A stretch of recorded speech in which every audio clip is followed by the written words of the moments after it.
రైతులందరికీ నమస్తే అన్న. ఈరోజు మన అనంతపురం మార్కెట్లో స్టాక్ అనేది ఏ విధంగా వచ్చింది చూడండి అన్న. మనం ఇప్పుడు అనంతపురం మార్కెట్లో ఉన్నాం. ప్రస్తుతానికి అనంతపురంలోనే ఉన్నాము. ఇప్పుడు సమయం వచ్చేసి 5 గంటల 2 నిమిషాలన్న. సమయం వచ్చేసి 5 గంటల 2 నిమిషాలు. స్టార్ట్ యాక్షన్ అనేది ఇంకా 10 నిమిషాలు అనేది స్టార్ట్ అవుతుంది. సరుకులు ఏ విధంగా వచ్చినాయని చూడండి అన్న. సరుకులు అయితే ఎక్కువ వచ్చినాయని చెప్పొచ్చు. ఈరోజు నిన్నకన్నా ఏం తక్కువ ఏం లేదు. స్టాక్ అనేది నిన్నకన్నా ఎక్కువే వచ్చింది.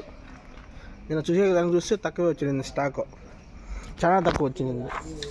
స్టాక్ అనేది వచ్చిందన్న బాగానే.